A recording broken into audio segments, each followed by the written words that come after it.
All right, it is Wednesday, April 26th, fog day. You have an assignment that's due to use this video to check your work on the section review. Turn this in tomorrow at the beginning of class done on paper, or you could send it to me today electronically. One way to do that would be do the work on paper, take a picture of it, and email me the picture. I want to point out that in the book, in the Schoology, you can go to textbook chapters, and we have skipped from chapter 6 to chapter 20. That's where we are. Most of you don't have a textbook at home. You're using this. And we are doing these section review questions. Let me just read them because they're probably small on the screen here. Question 1 is compare the properties of the strong force to the properties of the electromagnetic force. Question 2, compare the forces in a small nucleus to the forces in a large nucleus. Question 3, explain why large nuclei tend to be radioactive. Question 4, think critically. Explain whether you would expect helium-6 to be radioactive or stable. And question 5, calculate a ratio. What is the approximate ratio of neutrons to protons in a nucleus of radon-222? And this is page 620 from chapter 20. So we were talking about this analogy about the strong and the weak force. I'm going to use something else, gravity and magnetism. This is a magnet, this is a tack. And which one is stronger? Well, gravity. But if I get the magnet really close, it'll pick up the tack. And so magnetism is greater force than gravity, but only at a close distance. As soon as you get that, half a centimeter apart, there goes the tack. Okay, and so we talked about that, where the strong force is stronger, but only when these two particles are close together. You got two positive protons, they're going to want to push apart. You get them apart just a little bit, this electric force will win and push them apart because the strong force gets real weak. So we talked about why small atoms tend to stay together, at least their nuclei do, and large ones tend to fall apart. And we're going to talk about that more here. And we talked about all these people. And, make sure you know this from Becquerel. It's going to be in the weekly notes at some point. Okay, so page 620, question 1. Let me read that again.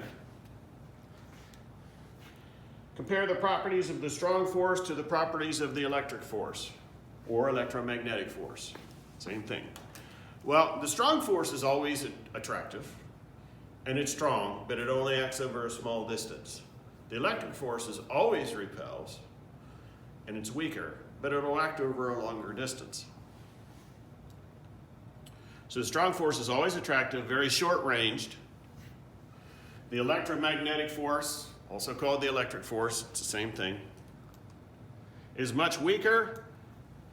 It pushes particles apart, especially positively charged particles. Two positives that will push apart. And it can work over longer distances. Question 2 says,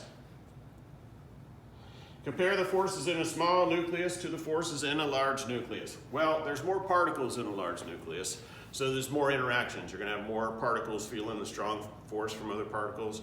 You're going to have more particles feeling, especially the electric force or the electromagnetic force from other particles, because that acts over a big enough distance to affect all of them. So every particle in a small nucleus, every particle is close enough so that every particle is attracted to every particle, every other particle, with a strong force. That's going to hold it together. Let me go back here for a second. That's what this was saying.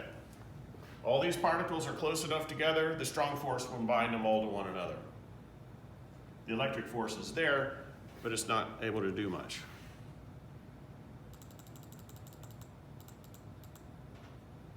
In a large nucleus. Some of the particles are too far away from one another to feel a strong force holding them together. And the electric force can push the whole nucleus apart, and it can be radioactive. I'm going to return to this, but let me back up here. That's what we were showing here. The strong force is going to act, to hold these together, and the strong force will hold these together, and the strong force will hold these together. But when they get too far apart on the opposite side of the nucleus, the strong force isn't holding them together. But the electric force is still pushing everything apart. So this nucleus is going to tend to fall apart when it gets larger, because the electric force is still able to work. In fact, it gets more of it with more of them there. And the strong force just keeps getting less and less effective the bigger the nuclei are. So in a large nucleus, some of the particles are too far away from one another to feel a strong force holding them together, and the electric force can push the nucleus apart. Question 3. Explain why large nuclei tend to be radioactive. Well, that's just an extension of this.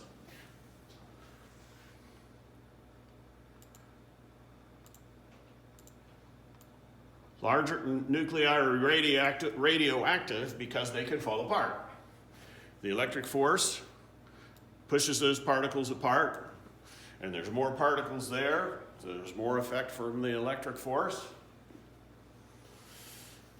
And some of the particles, especially like if they're on opposite sides, aren't close enough together for the strong force to act on opposite sides. So once that nucleus starts to get big, it's going to get pushed apart by electric force. And when it falls apart, that's radioactivity. Things happen. Smaller particles are made. Particles are thrown out of the nucleus, small ones. Energy is thrown out of the nucleus. Radiation. Particles and the energy coming out are called radiation. Number 4, explain whether you would expect helium-6 to be radioactive or stable. So at first you think, okay, it's small atom, should be stable.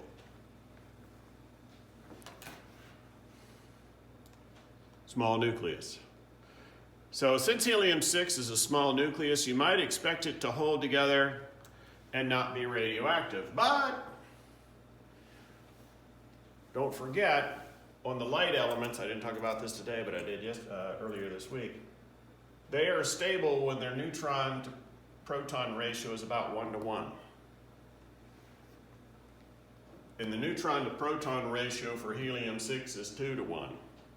Because if it's helium from your periodic table, it's got 2 protons. So that means it has to have 4 neutrons, because that's where the other remainder of the 6 comes from. So 4 neutrons to 2 protons is a 2 to 1 ratio, not a 1 to 1 ratio. So that guy is going to be radioactive even though it's small. Number 5, and the last one. Calculate a ratio. What is the approximate ratio of neutrons to protons in a nucleus of radon-222?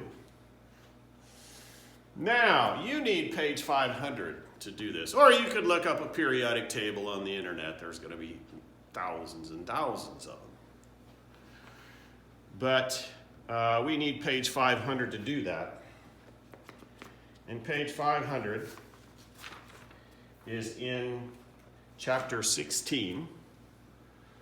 So if we go to chapter 16, in here,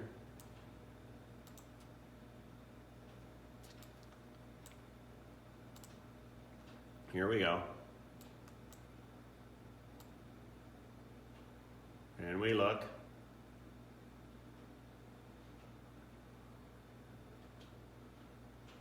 Okay, there's the first half. I forget what question we were on. Let's see, radon. Radon is Rn over on the right, so this is the left half of the table. So we'll go over here, radon is here. Radon-222. That's the number we're looking for, because that's the atomic number, and the atomic number is the number of protons in that nucleus. So we have 86 protons.